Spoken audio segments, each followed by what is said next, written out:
देश के सामने कौन कौन सी चुनौतियां आएंगी और वैक्सीनेशन के बाद, ड्राई रन के बाद क्या कुछ होने वाला है, ये समझने के लिए आपको दिखाते हैं हमारी ये स्पेशल रिपोर्ट।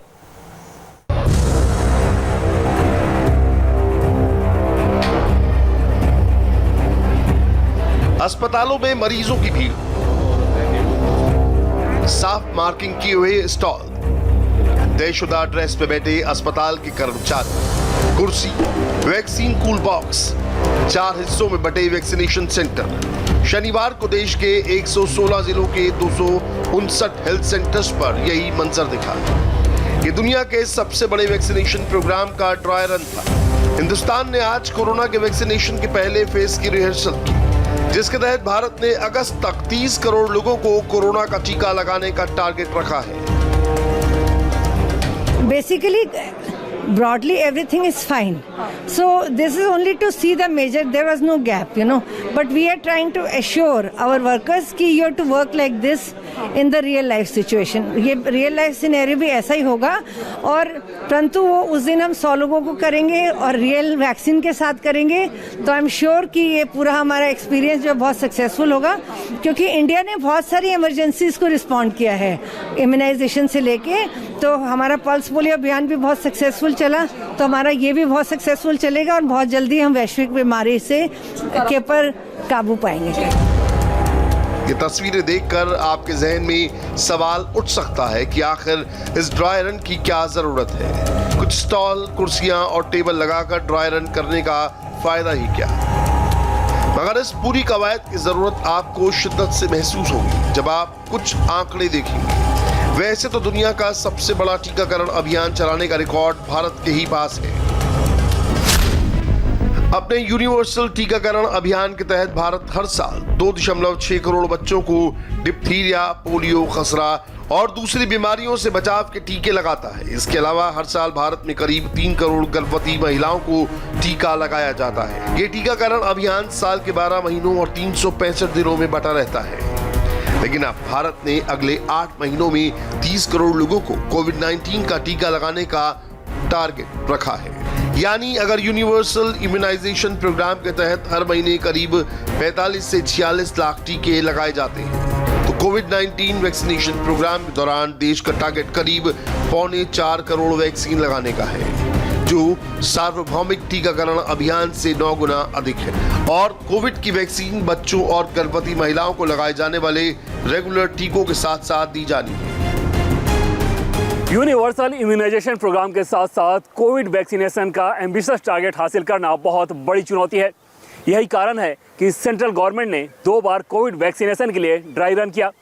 उधर यूपी जैसे बड़े राज्य अपने स्तर पर अलग से भी रिहर्सल कर रहे हैं। हमें यह समझना होगा कि वैक्सीनेशन कोई ऐसी प्रक्रिया नहीं कि बस गए, दवा लिया, इंजेक्शन लगाया और काम खत्म। यूनिवर्सल वैक्सीनेशन प्रोग्राम के तहत हर साल करीब 23% यानी कि लगभग 1/4 वैक्सीन खराब हो जाती है। वैक्सीन को दवा की फैक्ट्री से लगवाने वाले तक पहुंचाने की लंबी प्रक्रिया होती है। हर स्टेप पर कुछ शर्तों का पालन करना होता है। एक भी गलती पूरे कार्यक्रम को नाकाम कर सकती है। पहले आप वैक्सीनेशन प्रोग्राम को स्टेप बाय स्टेप समझ लें। वैक्सीन का निर्माण पुणे, हैदराबाद या अहमदाबाद स्थित दवा कारखानों में होगा। यहाँ से वैक्सीन को सेंट्रल या स्टेट वैक्सीन सेंटर ले जाया जाएगा।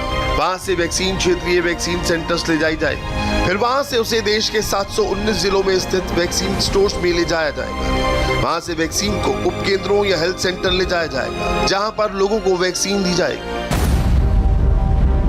देश को दूर दराज के इलाकों तक वैक्सीन पहुंचाने और जरूरतमंद लोगों को लगाने का लंबा तजुर्बा है। देश में 1978 से टीकाकरण अभियान चल रहा है। वैक्सीनेशन किसी एक समय या क्षेत्र में केंद्रित नहीं होता। अब कोविड के वैक्सीनेशन प्रोग्राम और नॉर्मल टीकाकरण अभियान में फर्क ये है कि बहुत कम समय में ज्यादा से ज्यादा लोगों को ये वैक्सीन दी जाएगी।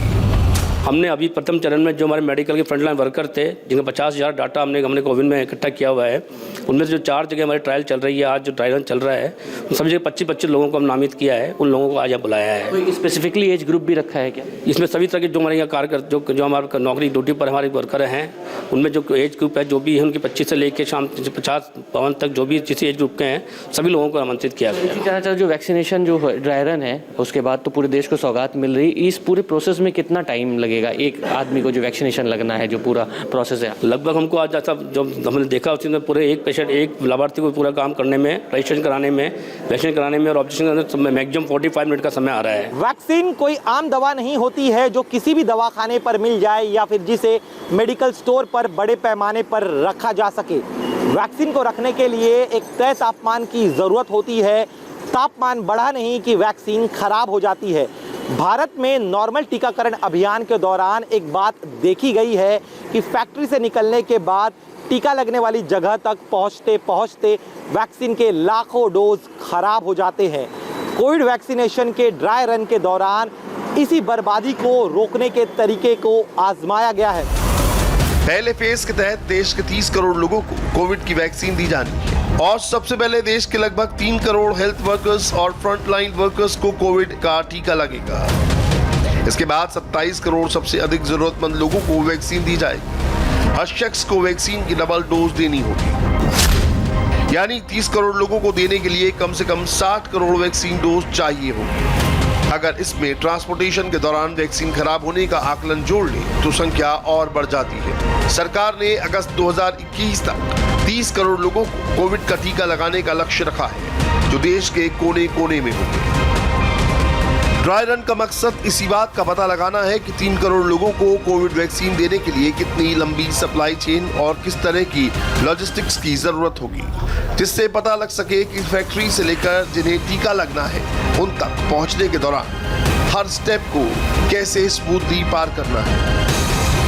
पूरे देश में सभी स्टेट्स में और सभी यूनियन टेरिटरीज में लगभग 119 डिस्ट्रिक्ट्स में इसी प्रकार के 260 ऐसे स्थान जहां की वैक्सीनेशन जब शुरू होगा वहां पर लोगों को वैक्सीन दी जाएगी।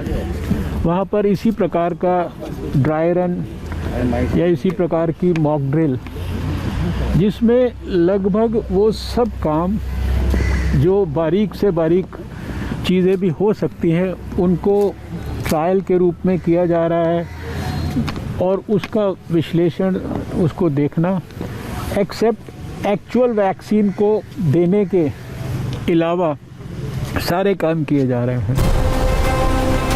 किसी भी वैक्सीनेशन ड्राइव की कामयाबी टिकी होती है कोल्ड चेन पर, यानी कम टेम्परेचर वाली वो व्यवस्था जिसके जरिए वैक्सीन को फैक्ट्री से लगवाने वाले तक पहुंचाया जाता है।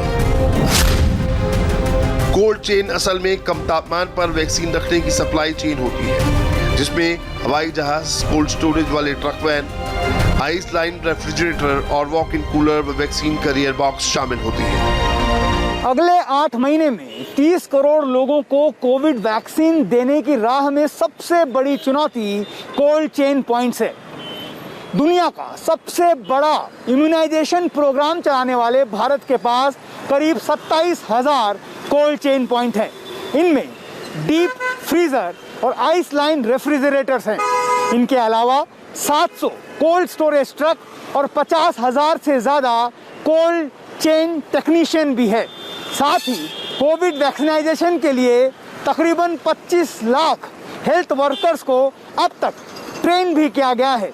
लेकिन अगर भारत में कोविड वैक्सीनाइजेशन के टारगेट को पूरा करना है तो इस क्षमता को कम से कम 3 गुना और बढ़ाना होगा।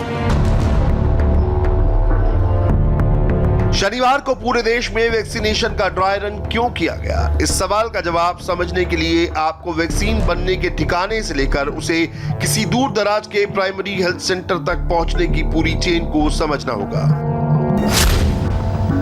वैक्सीन दवा फैक्ट्री से हवाई जहाज के जरिए प्राइमरी स्टोर तक ले जाई जाती है। देश में ऐसे 57 सेंट्रल और स्टेट स्टोर हैं। यहाँ से वैक्सीन रेफ्रिजरेटेड इंसुलेटर वैन से रीजनल वैक्सीन स्टोर ले जाई जाती है। वहाँ से इंसुलेटेड वैन के जरिए उसे डिस्ट्रिक्ट स्टोर तक ले जाया जाता है, जहाँ से इंसुलेटेड वैन से ही इन्हें सामुदायिक और प्राथमिक स्वास्थ्य केंद्रों तक ले जाया जाता है। वहाँ वैक्सीन को कैरियर कूल बॉक्स में रखकर उपकेंद्रों और लगाने वालों तक पहुँचाया जाता है। इस पूरी प्रक्रिया के दौरान वैक्सीन को 2 से 8 डिग्री सेल्सियस के टेम्परेचर पर रखना जरूरी होता है। कोल्ड चेन अभी जो वैक्सीन आने वाले हैं उनका कोल्ड चेन का पूरा तैयारी बिल्कुल पूरी तरह से है, उसमें कोई दिक्कत नहीं है। और पहले 3 महीने में वैक्सीन की मैन्युफैक्चरिंग कैपेसिटी जैसे बढ़ती है पूरी कोल्ड चेन है। सेकेंड और थर्ड क्वार्टर में, दूसरी और तीसरी क्वार्टर में ये कोल्ड चेन की रिक्वायरमेंट्स और हो सकती है, जैसे वैक्सीन की सप्लाई भी बढ़ जाती है तो तब तक ये पूरी तरह से तैयार हो जाएगी। तब तक भी ये हो सकता है और भी वैक्सीन आएँ जिनका कोल्ड चेन का डिमांड जो है इससे भी कम टेम्परेचर की डिमांड हो। उसमें इतनी कष्ट नहीं है जितना लोग कहते हैं कि -20 डिग्री या -70 डिग्री का फ्रीज़र हमारे पास है कई जगह में, जो बहुत ज़्यादा कोल्ड टेम्परेचर में चाहिए उस तरह के फ्रीज़र कई जगह में डाले जा सकते हैं। अगर उस तरह के वैक्सीन आते हैं, वो अभी नहीं आएंगे, थोड़े बाद में आ सकते हैं, तब लोग वैक्सीन के पास जाएंगे और जो साधारण टेम्परेचर में, रेफ्रिजरेटर के टेम्परेचर में वैक्सीन हैं वो हर जगह पहुंच सकती है और वैक्सीन लोगों के पास जाएगी। अभी देश में मौजूद वैक्सीन की कोल्ड चेन में कई दिक्कतें हैं। पहली तो ये कि मौजूदा व्यवस्था अभी की जरूरतें ही नहीं पूरी कर पा रही है।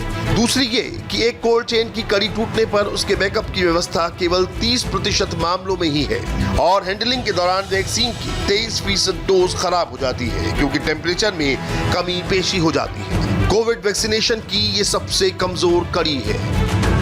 आज देश भर में हुए ड्राई रन में इस बात का अंदाजा लगाया गया कि एक व्यक्ति को वैक्सीन लगाने की प्रक्रिया पूरी करने में कितना समय लगता है, हर स्टेप पर एक व्यक्ति कितना समय गुजारता है, एक आइडियल मेडिकल सेंटर में एक वक्त पे कितने ज़्यादा लोगों को टीका लगाया जा सकता है और इस दौरान किस सामान की कितनी मात्रा में ज़रूरत होगी। ड्राई रन को मजाक समझने वाले लोगों को ये समझना चाहिए कि इस मामले में ज़रा सी भी चूक का जोखिम उठाना संभव नहीं है। कोविड वैक्सीन के ड्राई रन का ये दूसरा राउंड था। पहले राउंड में केवल 4 राज्यों में ड्राई रन किया गया था। इस दौरान हर राज्य की राजधानी में वैक्सीनेशन ड्राइव की तैयारियों का हिसाब किताब लगाया गया। कामाक्षी पालिया प्राइमरी हेल्थ सेंटर पर फिलहाल हम मौजूद हैं। आप देखिए 25 लोगों को यहाँ पर रजिस्टर किया गया था और 25 लोगों को यहाँ पर ये ड्राई रन उन पर किया जा चुका है। कैसे ये संभव हो पाया उसको स्टेप बाय स्टेप हम आपको समझाते हैं। रजिस्ट्रेशन से लेकर ऑब्जर्वेशन तक का प्रोसेस, करीब 1 घंटे का वक्त शुरुआती दौर में लग रहा था। उस वक्त तक ऐसा लग रहा था कि 19-20 तक ये अचीव कर पाएंगे, लेकिन उसके बाद वेटिंग रूम, जो सबसे पहले रजिस्ट्रेशन के बाद लाभार्थी को यहाँ पहुँचना होता है, वेटिंग रूम, यहाँ पर कम से कम 10 मिनट का वक्त लगा। यहाँ से फिर जो वैक्सीनेशन रूम है जहाँ पर एडमिनिस्टर कराया गया टीके को, जो ड्राई रन हुआ था, उसमें कम से कम 5 मिनट का वक्त लगा। उसके बाद जो ऑब्जर्वेशन रूम आप मेरे पीछे देख रहे हैं, उससे पहले हम आपको वैक्सीनेशन रूम दिखाते हैं। ये वैक्सीनेशन रूम, मुख्य रूम, जहाँ पर ड्राई रन के दौरान वैक्सीनेशन के प्रोसेस को अंजाम दिया गया, यहाँ पर कम से कम 10 मिनट का वक्त लग रहा था। उसके बाद जो ऑब्जर्वेशन रूम है वहाँ पर आधे घंटे तक हर लाभार्थी को रहना वहाँ पर ज़रूरी है और यहाँ पर ये इस टाइम को कट शॉर्ट नहीं किया जा सकता। आधे घंटे तक यहाँ पर सबका रहना बहुत ही ज़्यादा ज़रूरी है। इस वजह से शुरुआत में ऐसा लग रहा था कि 1 घंटा एक लाभार्थी पर लग रहा है। उसके बाद जो रजिस्ट्रेशन का प्रोसेस है, जो वेटिंग रूम में लाभार्थी को बिठाने का प्रोसेस है और जो वैक्सीनेशन का प्रोसेस है, उसे थोड़ा सा कट शॉर्ट किया गया।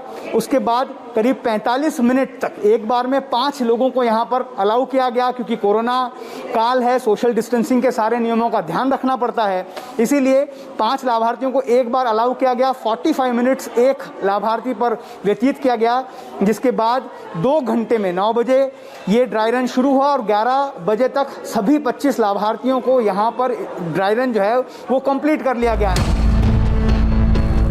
वैक्सीन के ड्राई रन के इस राउंड के बाद ही मुख्यमंत्री योगी आदित्यनाथ ने 14 जनवरी से राज्य में कोविड की वैक्सीन लगाने का ऐलान कर दिया है। देश के अंदर भी और प्रदेश के अंदर भी प्रधानमंत्री मोदी जी के मार्गदर्शन में कोरोना के खिलाफ जिस एक अभियान को हम लोगों ने मार्च 2020 में प्रारंभ किया था, आज जब हम 21 की शुरुआत में हैं तो बहुत विश्वास के साथ कह सकते हैं कि आज प्रदेश के अंदर ड्राई रन हो रहा है, एक ट्रायल किया जा रहा है कि वैक्सीनेशन का कार्यक्रम कैसे होना है। 5 तारीख को पूरे प्रदेश के अंदर होगा और फिर हम विश्वास के साथ कह सकते हैं कि मकर संक्रांति के आसपास हम लोग वैक्सीन लेकर के प्रदेश की जनता के लिए वैक्सीन लेकर के भी हम प्रदेश के अंदर और देश के अंदर इस कार्यक्रम को आगे बढ़ा करके इस सदी की सबसे बड़ी महामारी को परास्त करने में सफल होंगे। सरकार वैक्सीनेशन की राह में आने वाली चुनौतियों से निपटने के लिए प्राइवेट सेक्टर को भी इसका हिस्सा बनाने की तैयारी कर रही है। इसी की मदद से वैक्सीनेशन की सप्लाई चेन को मजबूत बनाने का इरादा है। अभी देश के पास एक साल में करीब 36 करोड़ वैक्सीन की डिलीवरी का सिस्टम है। प्राइवेट सेक्टर की कई कंपनियों ने आगे आकर कहा है कि वो देश भर में कोविड वैक्सीन की कोल्ड चेन मजबूत करने के लिए सरकार को मदद देने के लिए तैयार है। अब आपको बताते हैं कि किस तरह प्राइवेट सेक्टर इस काम में मदद कर सकता है। प्राइवेट सेक्टर अपने कोल्ड स्टोरेज को वैक्सीन रखने के लिए दे सकता है। प्राइवेट सेक्टर की रेफ्रिजरेटेड वैन वैक्सीन को एक जगह से दूसरी जगह पहुंचाने में मदद कर सकती है। वैक्सीन की लास्ट माइल डिलीवरी यानी जिसे लगना है उस तक पहुंचाने के लिए निजी क्षेत्र की दवा कंपनियां आइस बॉक्स का बड़े पैमाने पर उत्पादन कर सकती हैं। देश में कोविड के हालात की निगरानी Indian council of medical research कर रही है। आज किए गए ड्राई रन से सरकार को कई सबक लेने थे। इसमें स्वास्थ्य से जुड़ी तमाम सेंट्रल और स्टेट एजेंसियों के बीच कोऑर्डिनेशन बेहद अहम है। आईसीएमआर की एडवाइजर सुनीला गर्ग मैम यहाँ पर मौजूद है। मैम, आज ड्राई रन रखा गया था। दरअसल पहले लोगों के लिए समझना बहुत ज़रूरी है कि इसकी शुरुआत कैसे, रजिस्ट्रेशन कैसे कराना है। एक बार ये दर्शकों के लिए समझा दीजिए आप। ये हमने जो है ड्राई रन बहुत ही महत्वपूर्ण है, परंतु इससे पहले हमने लिस्ट ऑफ बेनिफिशरीज बनाई है और हमारे प्रायोरिटी लिस्ट में हेल्थ केयर वर्कर्स आए हैं और दूसरी बात में फ्रंटलाइन वर्कर्स आएंगे। तो हेल्थ केयर वर्कर्स ने की हमने लिस्ट एसोसिएशंस, मेडिकल एसोसिएशन से, अस्पतालों से, गवर्नमेंट, प्राइवेट सभी से मंगाई है करके, और उसके माध्यम से उनकी एंट्री जो है, जो हमें लिस्टें मिली उनको कंपाइल किया गया और उनको हमने एरिया वाइज डिस्ट्रीब्यूट करा।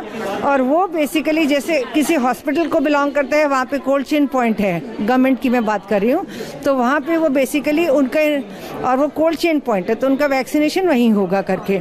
और एक दिन में हम 100 से ज़्यादा लोगों को वैक्सीनेट नहीं करेंगे, तो पर क्योंकि उनका नाम गया है तो उनकी एक आइडेंटिटी होगी। वो क्या आइडेंटिटी लेके आएंगे, वो बेसिकली पैन कार्ड हो सकता है, गवर्नमेंट सर्टिफाइड आइडेंटिटी होनी चाहिए, आधार कार्ड हो सकता है आपका जिसमें आपकी फ़ोटो आईडी हो, ठीक है। तो उसका, तो जब वो बूथ पे आएंगे उससे 2 दिन पहले उनको SMS भेजा जाएगा कि आपको इस बूथ पे आना है, तो उसका मोबाइल नंबर भी आ गया आपके पास में।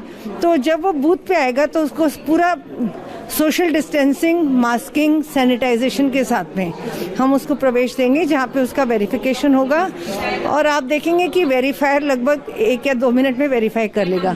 पर हम भीड़ नहीं लगाएंगे वेटिंग रूम में, 5 या 6 से ज़्यादा लोग वेट नहीं करेंगे अल्टीमेटली, और फिर हम देखेंगे कि एक एक करके वो वैक्सीनेशन के लिए आगे बढ़ेंगे। तो उनका कोविन ऐप में दोबारा वेरीफाई होगा, उनकी एंट्री भी होगी, क्योंकि हमें पूरा data central level, CoWIN app is link to the centre, तो वो पूरा हमें बताएगा कि कितने बेनिफिशरीज कितने बूथ पे इम्यूनाइज हुए हैं। उसके बाद में वो लोग वैक्सीनेशन के लिए जाएंगे, फिर वैक्सीनेटर बताएगा इनको वैक्सीन लग गया, और वो जिसको वैक्सीन लगा है वो आधा घंटा वेट करेगा।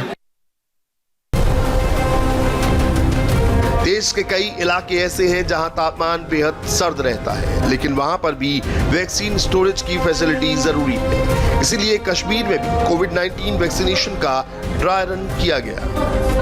ये जो आज हम ड्राई रन कर रहे हैं, this is part of the national dry run for introduction of Covid vaccination in India and in this part of the world. तो उसमें क्या हम कर रहे हैं कि हम देखना चाहते हैं कि जब हमारे रियल में वैक्सीन आए और जब हम पॉपुलेशन को, पहले तो हम हेल्थ केयर वर्कर्स को कर रहे हैं, तो उसमें कोई लैकुना, कोई खामी ना रहे, कोई लॉजिस्टिक प्रॉब्लम ना हो, कोई सेंसिटाइजेशन प्रॉब्लम ना हो।